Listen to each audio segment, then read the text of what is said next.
হাত পায়ে অথবা বুকে যদি অতিরিক্ত লোম হয়, অনেক সময় অনেকে কাটে, এগুলা কাটা বা রিমুভ করা জায়েজ আছে কিনা? এর উত্তর হলো যে মানুষের শরীরে যত লোম আছে সেগুলো 3 প্রকার। কয় প্রকার? 3 প্রকার।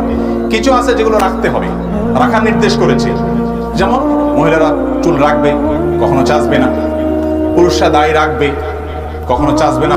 যারা পুরুষ আছেন তাদের কি করতে হবে? দাড়ি অবশ্যই রাখতে হবে, এটা ওয়াজিব।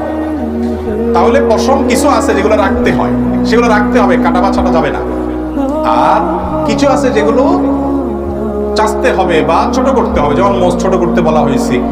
তারপরে আপনার বগলের নিচে, নাভির নিচের পশম, অবাঞ্ছিত লোম, এগুলো চাচতে বলা হয়েছে। এগুলো চাচাটাই হলো সুন্নাহ, এগুলো বড় করা যাবে না, রাখা যাবে না, চাচতে হবে। আর 3 নম্বর হলো কিছুর ব্যাপারে শরীয়ত চাচার কথা বলে নাই, রাখার কথা বলে নাই, যেমন বুকের পশম, কানের পশম, হাতের পশম, পায়ের পশম, রানের পশম, পেটের পিঠের পশম। এই পশমগুলোর ব্যাপারে ইসলামের বিধানটা কি? এর উত্তর হলো, যেহেতু শরীয়ত রাখার নির্দেশও করে নাই, আবার চাচতেও নির্দেশ করে নাই, এই জন্য কোনো মানুষ যদি অসুবিধা ফিল করেন, অনেকের অনেক বেশি থাকে, খুব ডিস্টার্বিং হয়, তাহলে সে যদি কাটে ছাটে কোনো অসুবিধা নাই।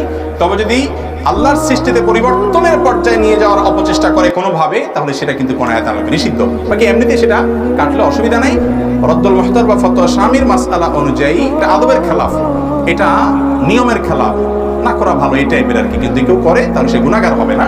বিশেষ করে সৃষ্টির পরিবর্তন লেভেলের তো যেন না যায়, সেদিকটা খেয়াল করতে হবে। অসুবিধা হলে সহজ কথা হলো কাটতে পারবেন সেগুলা।